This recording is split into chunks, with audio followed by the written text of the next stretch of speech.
Hello à tous. Alors, dans cette vidéo, je vais vous expliquer un petit peu comment j'en suis venu à la photographie et un petit peu mon parcours juste parce que certaines personnes m'ont posé la question. Alors au début, je travaillais dans le bâtiment et j'ai eu ce qu'on appelle un cholestéatome à l'oreille, en fait une tumeur, et je pouvais plus travailler dans le bâtiment parce que je pouvais plus percer ni monter aux échelles, donc c'est vite devenu compliqué. Je vous épargne les détails d'un licenciement pour inaptitude professionnelle et le fait de devoir me reconvertir. De là, plusieurs choix se sont proposés à moi et directement, j'ai choisi la photographie parce que c'était quand même une passion que j'avais à côté. Je faisais toujours de la photo, mais plus, on va dire, à titre personnel, quoi, rien d'extraordinaire, même si j'étais déjà passionné par portrait, mais j'en avais pas du tout, en fait, une idée professionnelle. De là, j'ai eu une opportunité où je suis parti à l'étranger, en fait, où j'ai découvert aussi la photo animalière. J'ai fait pas mal de photos de loups et autres.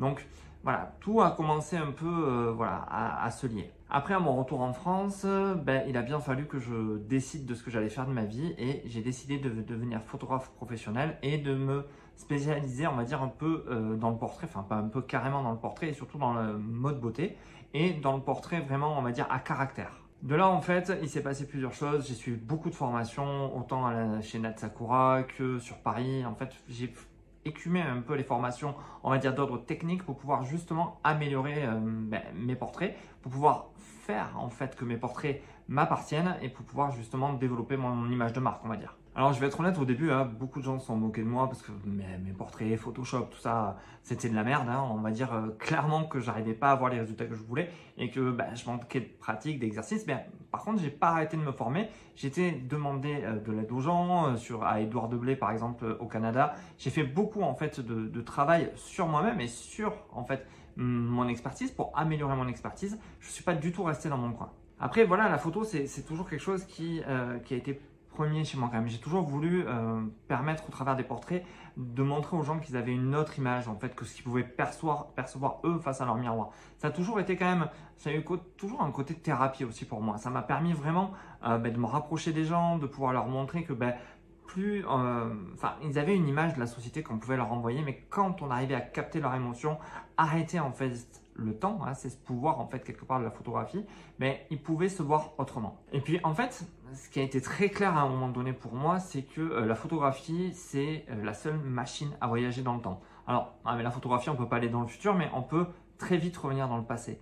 Et on peut capturer en fait tous ces instants de vie en fait et s'en souvenir, faire en sorte que ça remonte dans notre présent et que ça puisse nous faire du bien quand on a des moments de joie, des moments d'un mariage ou autre, le capturer, c'est la seule chose en fait qui dans 10 ans vous allez encore avoir comme trace en fait de votre passé, et j'ai toujours trouvé ça magique. Et donc j'ai eu toute une période comme ça où j'ai fait de la photo à titre vraiment professionnel, et j'avais beaucoup de gens qui s'étaient moqués de moi, style mais qu'est-ce que tu vas faire comme photo, comment tu veux réussir en tant que photographe, et de par mes études, de par mes recherches, de par mon apprentissage sur le marketing, sur comment en fait gagner du temps dans la photo, enfin sur tous les axes en fait qui peuvent entourer tous les métiers quelque part, mais je me suis trouvé des points en fait pour aider les gens.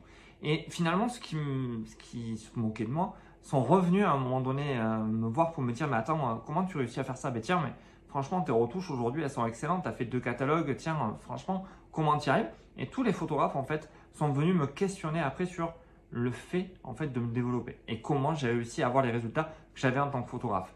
Parce que j'ai eu fait des expos, j'ai eu fait des tas de choses qui ont tourné et finalement ça m'a donné, j'aime pas le mot notoriété, mais ça m'a donné une certaine image qui fait que on s'est moqué de moi et après on est venu me demander comment faire. Et de là, en fait, il s'est révélé à moi autre chose, c'est que j'adorais en plus aider les gens. Beaucoup plus à la rigueur même que faire de la photo en elle-même, c'est-à-dire passer du temps à retraiter, tout ça. C'est vraiment aider les gens. Alors autant je le faisais dans la photo quand je faisais des portraits sur les séances face à soi, en fait, où j'aidais vraiment les gens à aller plus loin. Mais j'ai pu à un moment donné me dire, mais tiens, moi j'ai galéré beaucoup en photo, comment je peux les aider et comment je peux faire. Donc très simplement, moi je me suis mis dans la tête d'aider et d'accompagner les photographes. Alors pas simplement avec des formations vidéo, vraiment je voulais être au cœur de leur activité, mettre les mains dans le cambouis comme j'aime dire, c'est vraiment aller dans l'extrême de leurs besoins. C'est-à-dire que quand ils ont une question à la fois sur tiens, comment rattraper ce portrait que j'ai raté, je dois rendre ce mariage ou je dois rendre ce portrait, merde, comment je peux rattraper mon coup? Là, j'interviens vraiment en tant que photographe technique pour les aider ou pour leur permettre justement de ne pas refaire ce genre de bêtises si ce n'est pas récupérable. Et de l'autre côté, après, certains sont énormément venus me voir aussi pour me dire mais tiens, je voudrais me lancer moi, tiens, comment je peux faire pour éviter toutes les embûches que toi tu as connues. Et là, pareil, je me suis mis à dire, ok, je vais t'aider. Je sais pas parce qu'à moi, on m'a pas forcément aidé au début que je vais reproduire ce schéma et je vais vraiment rentrer dans le dur avec toi. Et tout ça, j'ai toujours voulu le faire, mais pas forcément sur les formations en ligne. L'idée a toujours été vraiment d'être main dans la main, de casser cette solitude et d'accompagner. Donc vraiment, moi l'idée quand j'accompagne les gens, c'est d'être en one-to-one avec eux, soit en visio ou autre, peu importe, ou en présentiel, mais d'être présent en fait dans leur activité pour leur permettre justement de passer tout ça. Voilà, en fait c'était tout simplement un peu ma petite histoire, pour faire simple. Je vais te la résumer, hein. Je travaille dans le bâtiment, j'ai été malade, et je suis parti à l'étranger, je me suis encore plus passionné pour la photo. Je suis revenu, je me suis énormément formé auprès de très grands photographes. J'ai passé une très grande période où j'ai fait de la photo, mariage, portrait, mode, catalogue aussi, et expo bien sûr. Et à la finalité, j'ai beaucoup de gens qui sont venus me demander comment les aider, et donc j'ai basculé vers ça, vers justement l'accompagnement en individuel des photographes pour leur permettre de soit s'améliorer en photo, si ce sont des amateurs et c'est à 100% ok, ou alors de basculer de l'autre côté, vraiment dans l'accompagnement individuel pour leur permettre de créer leur boîte et de se lancer en tant que photographe professionnel. Voilà à peu près mon histoire. J'ai fait assez court, je voulais pas m'étaler, c'est un exercice assez difficile pour moi de dire tout. Mais justement, s'il y a des questions par rapport à ce que je viens de te raconter, en commentaire, tu peux toutes me les poser. J'y répondrai. Je pense que ça sera peut-être plus facile si j'ai des questions aussi. Mais l'idée, voilà, c'était de répondre à cette question, mais souvent qu'on m'a posé. T'es qui, toi, comme photographe? Tu viens d'où? C'est quoi ton histoire? Comment t'en es arrivé là? Donc, l'idée, c'était ça. J'espère que ça a été assez clair. Et comme je dis, hein, en commentaire, n'hésite pas à me dire ce que tu as pensé de cette vidéo ou carrément à me poser toutes les questions sur comment j'en suis arrivé là. Voilà, merci, à bientôt.